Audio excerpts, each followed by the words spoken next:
Jadi kita tuh ingin fakta, kita ingin menyampaikan apa adanya. Kita tidak ingin tindakan-tindakan saya BP2MI terkesan fitnah, terkesan nanti hanya akan membenturkan satu lembaga dengan lembaga lain. Enggak, kita nggak punya niat untuk itu. Kita masih percayalah, mau Bea Cukai, mau Kementerian Perdagangan, Kementerian Keuangan, BP2MI, kita masih berpikir negara kok, kita masih berpikir merah putih. Tapi jika ada peraturan yang memang di lapangan mempersulit, bahkan memperhambat pergerakan barang itu keluar, ya negara harusnya jujur bahwa ada kesalahan pada diri kita dan tidak bisa berlama-lama, ambil tindakan cepat. Eksekusinya apa? Menurut saya sederhana. Ya, karena ini adalah korban dari peraturan yang dulu direvisi itu, maka tidak lagi melihat yang resmi, tidak lagi melihat yang prosedural, sepanjang barang itu tidak masuk kategori jalur merah, bukan barang yang dilarang oleh undang-undang, bukan barang berbahaya, ya, maka keluarkan. Itu aja sebetulnya. Nah, ke depan baru kita bicara tentang peraturan baru itu.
Masih ya tentang barang milik PMI yang sampai saat ini masih banyak menumpuk tertahan di gudang-gudang penyimpanan, penitipan.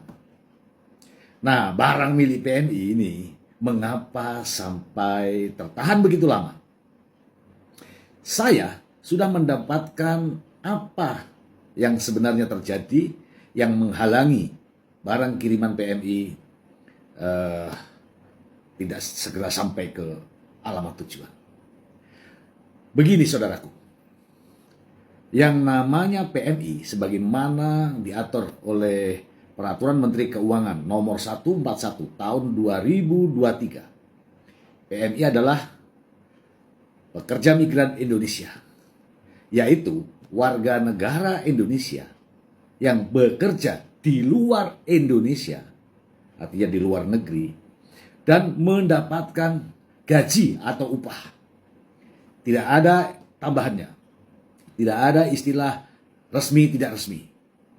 Semua PMI adalah warga negara Indonesia yang bekerja di luar negeri. Titik. Mendapatkan upah. Kemudian terkait dengan barang kiriman milik PMI. Satu persatu kita akan ulas. Pada pasal 2, apa yang dimaksud dengan PMI? Inilah yang menjadi masalah. Inilah yang menjadi persoalan sebenarnya. Dijelaskan bahwa PMI adalah pekerja migran Indonesia yang tercatat di BP2MI. Oke. Dua ya.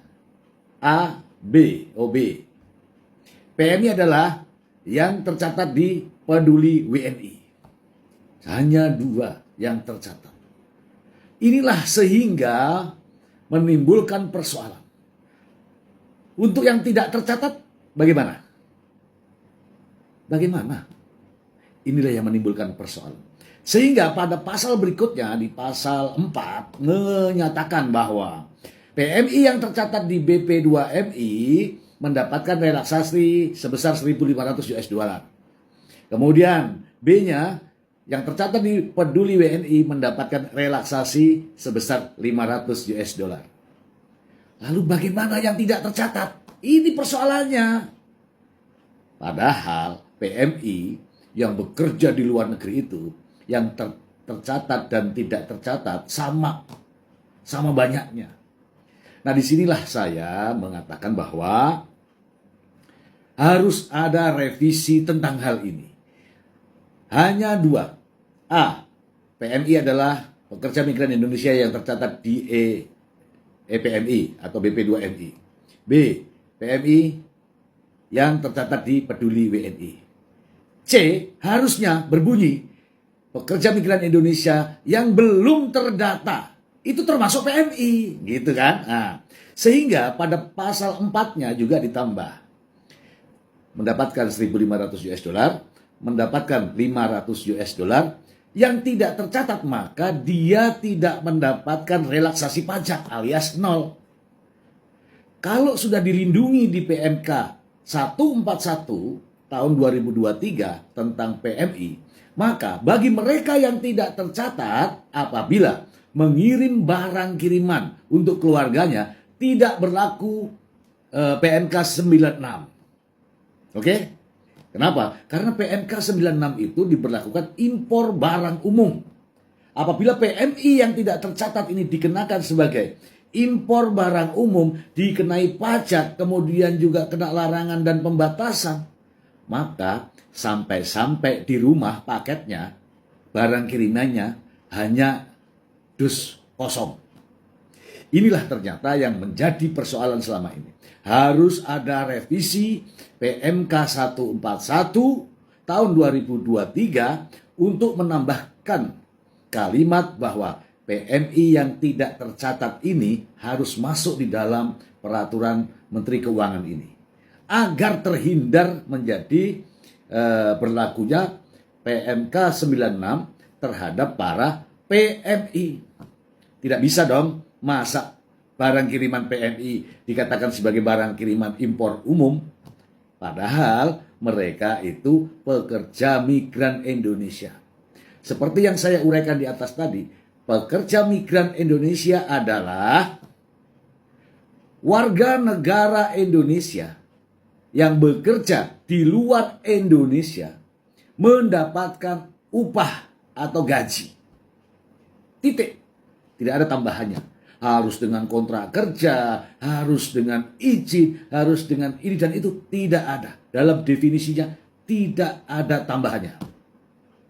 Ini usul saya. Harus berani melakukan revisi terhadap PMK 141 yang memasukkan PMI tidak terdaftar atau belum terdaftar. Demikian.